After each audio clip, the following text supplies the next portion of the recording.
Hi guys, welcome back to the podcast ThreeCameramen. My name's Daniel, and as per usual, I'm joined by Owen. Hello. And unfortunately, we're not joined by Finney this week. He's off bunking in Wales. So we have Deva as our special guest. Hello. Would you like to introduce yourself? No. Okay. On today's episode, we will be discussing Interstellar, an ambitious project by director Christopher Nolan, who is a personal favourite of mine. Interstellar is a 2014 sci-fi adventure film about a father called Cooper who goes into a deeper business space in the hopes of finding a new home for humanity when Earth becomes overrun by dust storms, which causes a food shortage. So, guys, right, what did you think when you first saw the film? Okay. You can start. So I first saw the film when it came out. So I think that was 2013? That's 2014, I'm pretty sure. 2014.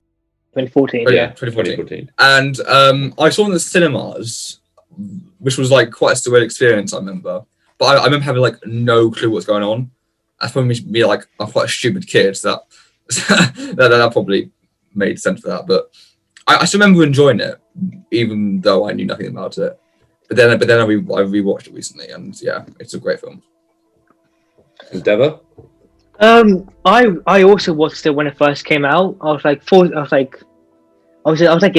at the time with my friends, and it was a very confusing film. It's one of those films, and it's a very good film to watch in the cinema. It is. 10 out of 10 good rate. I feel like it's one of the films that I'm meant to watch in the cinema. Yeah. Like some films you can watch at home, but not Interstellar. Yeah, for me, I was pretty late to the party. I probably watched it a couple of years ago, probably, just at home, and I really did not like it. Boring. But I mean, it probably doesn't help that I didn't watch in the cinema. To be fair, because then you don't have the atmosphere. It's a different experience, entirely. But I also don't think I understood it fully, because it is a very complex film, as you mentioned. It is. So You say that, but I think it's his least complex of all of them. Yeah, to be fair, Nolan has done a lot of Nolan films. Yeah, lot of films. Compare that to but you know. I know we're gonna compare this later on, but just now, compare it to Tenet. This is such an easy film to follow. That's true. Yeah. And then, as Deva mentioned, Dunkirk was it was different times, wasn't it?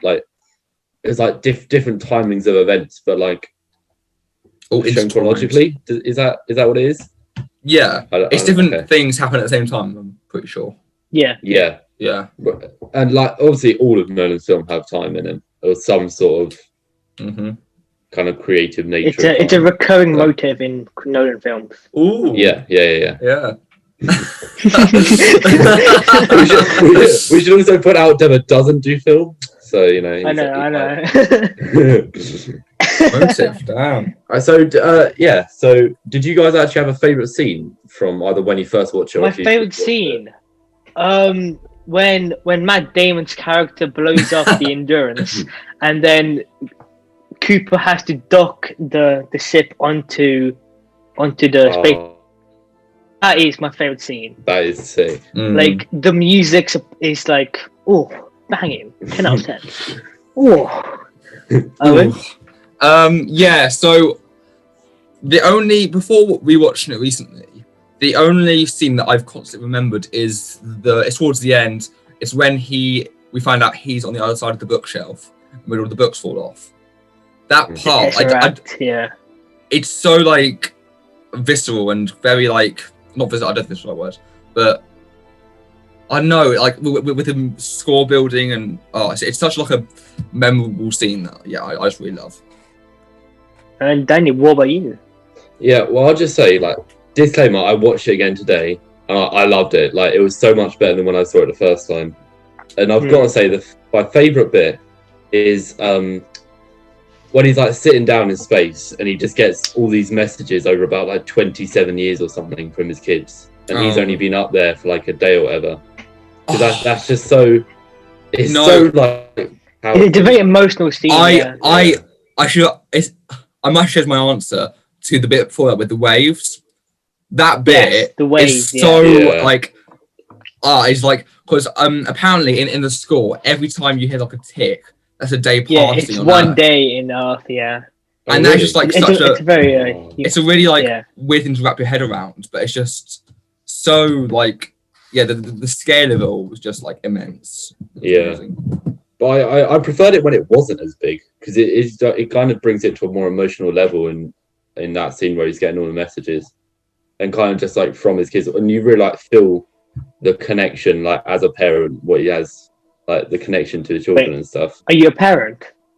No. I'm just saying. Like you kind of, I don't know what I'm saying. I wasn't a huge fan of the emotional moments in this film. I don't know why. I preferred it when it was a bit more grand, and it was really. It is kind of designed as a big scale film, I guess. When I was really taking when I was like taking advantage of like the material that his brother wrote. I think his brother did the screenplay. Like the waves when the black hole comes in, how they literally just designed a black hole for the film, and it's now using like science documents and stuff like that. Yeah, like, that's big. Yeah. Like, that is so like, yeah. But those moments I prefer way more to the emotional scenes. But that's just me. Yeah, and you mentioned kind of like the sound design in what was it, the wave sequence? So like obviously this is the score was composed by Hans Zimmer in this, who's often collaborated with Nolan on a lot of his other films. But like, what did you think?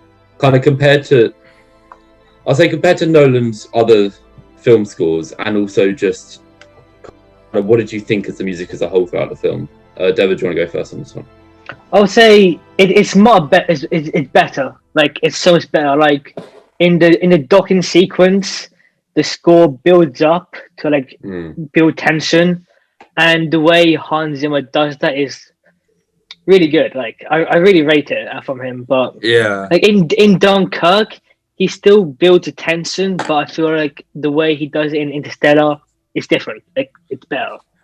That cornfield chase music that he made, it's like one of the main themes of Interstellar when they're in the car racing towards that organ. I don't know how, because I painted out that wasn't him playing it. It was like a composer in London or whatever. Yeah. But honestly, that's like one of my favorite tracks from like a film ever. Like, it's so perfect for the film. I'm like, yeah. I this might be quite controversial. I don't know if you will agree with me on this, but I like the music in general, but there wasn't any noticeable track that's kind of good. So you got I knew wait a second. Wait. Daniel. No. See, you've got Inception, right? And you've got Time. You've got Tenet, and you've got Prosperity. There was nothing. I didn't think the cornfield chase music is like. But to be fair, I actually never heard of Time. Like I obviously I watched it and then I heard of it properly. But the first time I heard of Time was when we were doing like a school play. Like I apparently it's not that big of a thing as we think, but like the cornfield chase music is used throughout like videos I see online. Like it's a very popular piece of music. That I think. Wow. Yeah. I might be wrong then. I think you're wrong. You are wrong, Daniel. I just personally didn't think there was anything so memorable about it. It was all kind of a bit samey. I mean, you have the wormhole sequence as well to like show the space station rotating. Yeah, like the way that sounds actually really cool as well. There are a lot of cool moments in this film. Speaking of sound, have any of you seen 2001: Space Odyssey? Yes. No, I have not. You seen it, Daniel? Yeah. I thought you said you hadn't. Okay. No. So the sound design they used for space, I feel like they used in Interstellar, but they like amplified it with the technology they have today. I think that's like the perfect thing you can do with this type of film. And made this this modern. And I love the sound of this film. Do you remember anything about watching the cinema with the sound? Because apparently that like with Tenet, they have like troubles with sound mixing in a lot of Nolan films. It was very loud. That when Interstellar first came out. But I think you can't. Sometimes you can't hear Matthew McConaughey speak. That's also a problem, and it's quite annoying because it's important but you can't hear him. Yeah, because that was a big problem with Tenet's release, where you just like half of the dialogue you can't hear over the like loud, like massively thick. No, but when I heard it in cinemas, I couldn't hear what he was saying half the time. I kind of didn't mind that, because obviously at the time I had no idea what was going on. The music, I always heard the sound of the music, and that just completely like made this huge, grand, sweeping sort of film that I didn't really care what they were saying when I was watching it at the time. it just added to the whole experience of it. And so it's more of a spectacle rather than like a plot film. It was the sound and the scene and like the grand scale of it that I remembered the most. So I think that's something to think about. I mean, yeah, he's achieved that with a lot of his films, Nolan. And I mean, Devi, you particularly like Dunkirk as well. Would you say that's more of like a spectacle film like Interstellar? Dunkirk is a film. It's a good film, but unlike Interstellar, it can't be replicated as a book. Like, it doesn't have a plot as such, but Interstellar is. So you think Interstellar does kind of work as a plot driven? Yes, so, I believe it does. Okay, it's interesting. Yeah. Dunkirk didn't feel that grand to me. Like, I've got to be honest, I'm trying to remember. I can't remember the soundtrack at all to that film. I know that's what we're talking about, but like that felt more. I think it felt a bit more personal for Nolan, and it's like one of his smaller films. But I feel like that's most appropriate for that film. I feel like if Dunkirk had a huge grand like score, it would completely ruin the whole point of the film. But yeah, because it's all about kind of home and stuff, isn't it? It's more kind of on a personal basis. Yeah. But anyway, Interstellar, which is Interstellar's probably as far away from home in his films as got. I mean, totally out of space and wormholes and whatever. But to do that, like you have to explain a lot, and it had a long runtime. Interstellar, it was about 2 hours 50. 2 hours 40. Yeah, 2 hours 50 is a very long film. Yeah. Like, I think for the first hour they weren't in space. No. They were at home, like setting the scene as such. They could have made that. Yeah, that first hour it could have been so much shorter. Yeah, they probably could have like optimized it a little bit more. But that bit when he's like talking to his teacher, I think. I can't remember. I saw like a month ago now. I can't remember why. Yeah. I think it's more for exposition to show that Earth needs farmers and not engineers. Yeah, but like I think that's the main reason for that scene. But you could literally show that with just like, you know, the dust thing hitting. I feel like or just like when he's going to the space station or the space thing on Earth, the facility. I don't know. I feel like it could be done so much shorter. But I'm gonna play devil's advocate here and have to disagree with you there. I think both of you, because I thought the first hour was good. I like the first hour. This is on my rewatch, by the way. I wouldn't say the first hour was bad as such, but it wasn't like it didn't have to be there. Like it could have been shorter. Yeah, but if it wasn't there, then you wouldn't have the scene with. Murph. You wouldn't have context. Murph wouldn't be an important character if that first hour wasn't there. If you think about it, because that's where they build up the connection and have kind of her just like really basically pissed off at her dad the whole time. So yeah, it does show the motive, the relationship between Murph and Cooper. Yeah. But yeah. It's a strong relationship, and that is probably helped by the acting, because like Matthew McConaughey is like really good in this film. Yeah, that's true. In Daniel's scene, the one where the emotional one, where he sees the messages of the last like 23 years, his acting in that scene is impeccable. Like you can see the hurt in his eyes, and it's a really powerful scene. I think it was like emphasized by his acting as such. Did he get nominated for anything for this? I think he did. He won the Oscar for. Nominated. He won the Oscar that year, but that was for Dallas Buyers Club, not for. I see. Oh, okay. It did actually win quite a few Oscars. Oh no, it didn't. Oh. No, it was nominated, but I don't think it won. It got nominated, but it didn't. It win won anyway. Best Visual Effects, which I mean is fair enough.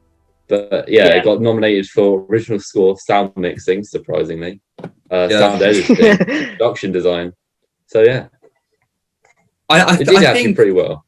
For me, I keep saying it again, but like the sound mix in this like made the film for me. Yeah, I feel like I think Hans Zimmer should have got the Oscar for. Oh, definitely. He was like he gets snubbed like almost every year whenever he's nominated. That's true. I'm surprised he hasn't got one yet. Yeah. Oh god. But like in Inception as well, The Dark Knight, it's just Madagascar 3, yeah. Madagascar, and he also did Pirates of the Caribbean. I'm pretty sure the theme music and The Lion King. He did The Lion King. He is an amazing human being, brilliant composer. He's really added to the film industry. On acting, we haven't actually mentioned Anne Hathaway yet. Like one of the other central characters. Oh yeah, her. Yeah. Well, I mean, about that. I guess that kind of summarizes her. No, I feel like I liked her in this film, but I don't know. I hate to be rude, but Matthew McConaughey completely like overshadowed her performance. Like, yeah, she was almost like forgettable characters in the film for me.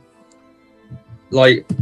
I remember screen time. Timothy Chalamet's performance as the son more than Anne Hathaway.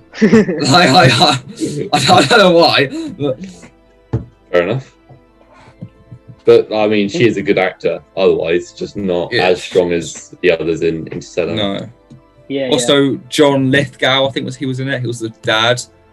Yeah. He was the grandfather. Michael Matt Caine Damon. Professor. Yes, Matt Damon. The way they didn't advertise him at all in any sort of campaign for the film, and that is such like a amazing way of doing it. Clever move. It was a surprise when you saw him. Yeah, it's so weird how that's a plot twist that Matt Damon shows up in your film, or like a moment. Yeah, and he's like the villain as such. Yeah, he is the villain of the film technically, apart from the dust and the decomposition of Earth. So The Martian. That's why Ridley Scott. The Martian came out in 2015, and really, yeah. I thought 2016. Oh, I thought 2016. No, it says 2015, which is after Interstellar. So yeah. Coincidence? I don't think so. Because he has the orange spacesuit in Interstellar. Do you think that like inspired The Martian, or do you think that's just completely unrelated? I had The Martian unrelated. No, I think The Martian was in the works like way before Interstellar. Oh, really? Okay. Yeah. Fair enough. Yeah. Get your facts out, Daniel. I'm sorry. So yeah, the costumes were great as well. Like, costume design is pretty brilliant.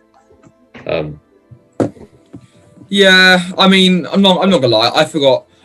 Oh wait, no. Speaking of costumes, that robot who's like the rectangle. I can't remember his name. Tarzan Case. An amazing character in the film. Such and just like the design alone, like so simplistic yet so like effective and so advanced. Yeah. Amazing. So the robot's called Tars. Okay, there's two. Yeah, but Tars is an anagram of star, so is that intentional? Yeah, oh, definitely. Surely that is. Potentially, 100%. Damn.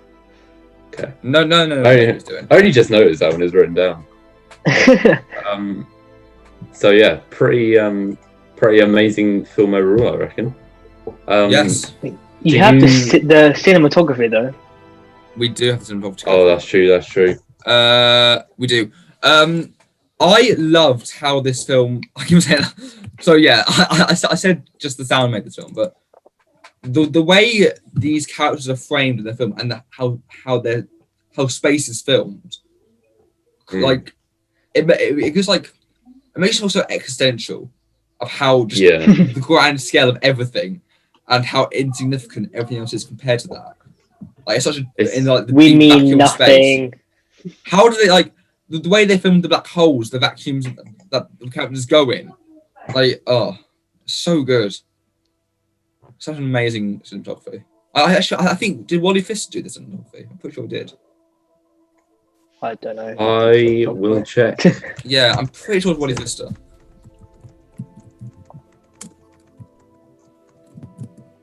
It wasn't. Hoyt van Hoytema. He did Tenet, and I'm pretty sure Dunkirk. Okay. Makes Also, sense, yeah. I love that name, by the way. Hoyt van Hoytema. His first name is his last. Hoyt. Hoyt van Hoytema.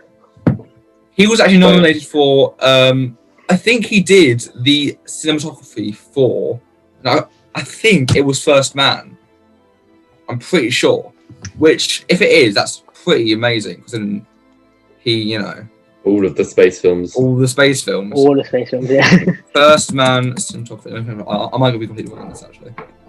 Oh no, I am completely wrong. That's Lingus Sad. No, ignore me. Okay. Okay, my bad. He did one. He did something. No, I'm not. Yeah. Okay. So that about wraps up the podcast, I think. No, wait, hold on. I'm not done yet. He did Dunkirk, and he did Tenet, and he did Ad Astra. I knew it was a space film. I hated Ad Astra. I haven't seen it yet, but I knew it did a space film. Don't watch it. Okay. And that about wraps up the podcast. And on that bombshell, end the podcast. Do you guys want to give it a rating out of 10? I do. Rating of 10? I'll say 9. I have a rating down here somewhere. 9 out of 10. 9. Daniel, you go. 9. A solid 9. I'd be inclined to agree with you. Maybe a high 8 and 9 is what I'd give it. I wrote down 8.9. Yes. Yeah. I wrote mine down. You wrote down I put a 9 to 9.5 out of 10. Ooh, very high. Pretty average overall then. So yeah. Great film, great cast, great acting. Thanks and see you next time. Bye.